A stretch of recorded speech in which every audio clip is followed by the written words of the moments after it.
ಎಲ್ಲರೂ ಕೂಡ ಗೌಪ್ಯವಾಗಿ ವಿಚಾರವನ್ನ ಮುಚ್ಚಿಟ್ಕೊಂಡ್ರು ಕೂಡ ಎಚ್ ಕೆ ಪಾಟೀಲ್ ಅವರು ಮೊದಲ ಬಾರಿಗೆ ಅದನ್ನ ಹೇಳಿದ್ದಾರೆ.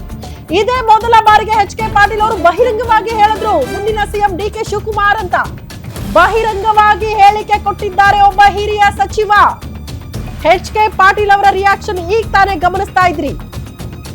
ಇದೇ ಮೊದಲ ಬಾರಿ, ನಾನು ಆಗ್ಲೇ ಹೇಳ್ತಾ ಇದ್ನಲ್ಲ, ಇಷ್ಟು ದಿನಗಳ ಹೈ ಡ್ರಾಮಾ, ಇಷ್ಟು ದಿನಗಳ ಬೆಳವಣಿಗೆಗೆ ಸಂಬಂಧಪಟ್ಟಂತೆ ಬಹಿರಂಗವಾಗಿ ಯಾರು ಎಲ್ಲೂ ಕೂಡ ಹೇಳ್ಕೊಂಡಿರ್ಲಿಲ್ಲ. ಕಾರಣ ಹೇಳೋರೇ ಹೇಳಬೇಕು, ಅವರೇ ಹೇಳ್ತಾರೆ, ಅಲ್ಲಿ ತನಕ ಕಾದ್ ನೋಡಿ ಅನ್ನೋ ರೀತಿಯಲ್ಲೇ ಪ್ರತಿಯೊಬ್ಬರ ಸ್ಟೇಟ್ಮೆಂಟ್ ಗಳು ಇರ್ತಾ ಇತ್ತು. ಎಷ್ಟೇ ಪ್ರಶ್ನೆ ಮಾಡಿದ್ರು ಕೂಡ ಯಾರು ಕೂಡ ಪಕ್ಷದ ವೇದಿಕೆಯಲ್ಲಿ ಚರ್ಚೆ ಆಗಿರುವ ವಿಚಾರಗಳನ್ನ ಬಿಟ್ಕೊಡ್ಲಿಲ್ಲ. ಬಟ್ ಎನಿವೆ, ಈಗ ಜಗಜ್ಜಾಹಿರ ಬಿಡಿ, ಇವ್ರು ಹೇಳಿ ಬಿಡ್ಲಿ, ಎಲ್ಲರಿಗೂ ಗೊತ್ತಿರುವಂತಹ ವಿಚಾರ ಅದು. But anyway, H K Patil ಅವರು ಸ್ವಲ್ಪ ಧೈರ್ಯ ಮಾಡಿ ಪಕ್ಷದ ವೇದಿಕೆಯಲ್ಲಿ ಚರ್ಚೆ ಆಗಿರುವ ವಿಚಾರ, ಬ್ರೇಕ್ಫಾಸ್ಟ್ ಮೀಟಿಂಗ್ ನಲ್ಲಿ ಸಿದ್ದರಾಮಯ್ಯನವರು ಅನೌನ್ಸ್ ಮಾಡಿರುವ ರೀತಿ ಬಗ್ಗೆ ಓಪನ್ ಅಪ್ ಆಗಿ ಮಾಧ್ಯಮಗಳ ಮುಂದೆ ಮೊದಲ ಬಾರಿ ಹೇಳ್ಕೊಂಡಿದ್ದಾರೆ. ಹಾಗಾದ್ರೆ ಏನ್ ಹೇಳಿದ್ದಾರೆ ಒಂದ್ಸರಿ ನೋಡ್ಕೊಂಡು ಬರೋಣ.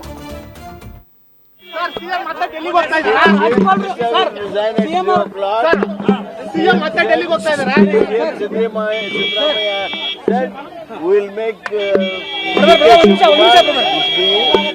new CM. We'll make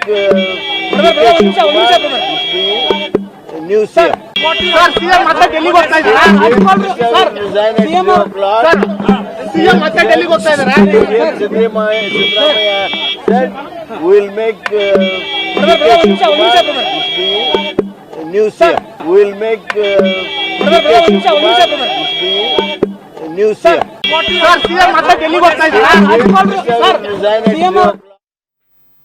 S ಹಿರಿಯ ಸಚಿವರು ಎಚ್ ಕೆ ಪಾಟೀಲ್ ಅವರು ಸಿದ್ದರಾಮಯ್ಯನವರ ಸಂಪುಟದಲ್ಲಿ ಸಚಿವರಾಗಿ ಕೆಲಸ ಮಾಡಿದವರು, ಸಿದ್ದರಾಮಯ್ಯನವರ ಬಳಗದಲ್ಲಿ ಗುರುತಿಸಿಕೊಂಡವರು. ಮೊದಲ ಬಾರಿಗೆ ಬಹಿರಂಗವಾಗಿ ಹೇಳ್ಬಿಟ್ರು, ಬ್ರೇಕ್ಫಾಸ್ಟ್ ಮೀಟಿಂಗ್ ನಲ್ಲಿ ಸಿದ್ದರಾಮಯ್ಯನವರು ಅನೌನ್ಸ್ ಮಾಡಿ ಆಗಿದೆ, ನಾನು ಸಿಎಂ ಸ್ಥಾನಕ್ಕೆ ರಾಜೀನಾಮೆ ಕೊಡ್ತಿದ್ದೀನಿ ಅಂತ.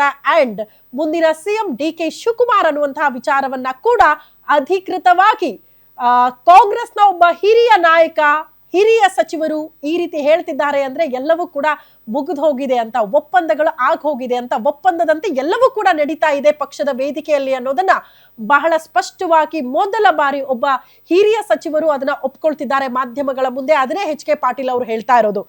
ಎನಿವೆ, ದೆಹಲಿಯಿಂದ ಬಂದವರಾಗ್ಲಿ, ಸಿಎಂ ಆಗ್ಲಿ, ಡಿ ಸಿ ಎಂ ಆಗ್ಲಿ, ಇಲ್ಲಿ ತನಕ ಬಹಿರಂಗವಾಗಿ ಮಾಧ್ಯಮಗಳ ಮುಂದೆ ಏನೂ ಕೂಡ ಹೇಳದೇ ಇದ್ರು ಕೂಡ ಅವರ ಮೌನ ಅದಕ್ಕೆ ಉತ್ತರ ಆಗ್ತಾ ಇತ್ತು. ಒಪ್ಪಂದ ಆಗಿರೋದು ನಿಜ ಅಂತ ಸಾರಿ ಸಾರಿ ಹೇಳ್ತಾ ಇತ್ತು. ಮಾಧ್ಯಮಗಳಿಗೂ ಕೂಡ ಅದು ಗೊತ್ತಿತ್ತು. ಎನಿವೆ, ಗ್ಯಾರಂಟಿ ನ್ಯೂಸ್ ಆ ಕುರಿತು ಮೊದಲ ನಿಖರ ಸುದ್ದಿಯನ್ನ ಕೂಡ ಬಿತ್ತರಿಸಿತ್ತು. ಇಲ್ಲ, ಸಿದ್ದರಾಮಯ್ಯನವರು ರಿಸೈನ್ ಮಾಡೋದು ಕನ್ಫರ್ಮ್, ಡಿ ಕೆ ಶಿವಕುಮಾರ್ ಅವರು ಮುಂದಿನ ಮುಖ್ಯಮಂತ್ರಿ, ಇದು ಆಗ ಹೋಗಿದೆ ಪಕ್ಷದ ವೇದಿಕೆಯಲ್ಲಿ ಒಪ್ಪಂದ ಅಂತ. ಅದರಂತೆ ಎಲ್ಲಾ ಬೆಳವಣಿಗೆಗಳಾಗ್ತಾ ಇತ್ತು. ಬಟ್ ಬಹಳ ಖುಷಿ ಆಗಿದ್ದ ವಿಚಾರ ಅಂದ್ರೆ, ಇಷ್ಟು ದಿನಗಳ ಕಾಲ ಹೈ ಡ್ರಾಮಾ, ಇಷ್ಟು ದಿನಗಳ ಕಾಲ ಸಭೆಗಳು ಎಲ್ಲ ಹೇಳಿದ್ರು ಕೂಡ ಎಲ್ಲವನ್ನ ಕೂಡ ಗೌಪ್ಯವಾಗಿ ಪಕ್ಷದ ವೇದಿಕೆಯಲ್ಲಿ ಚರ್ಚೆ ಆಗಿರುವ ವಿಚಾರಗಳನ್ನ ಬಹಿರಂಗವಾಗಿ ನಾವು ಹೇಳೋದು ಬೇಡ,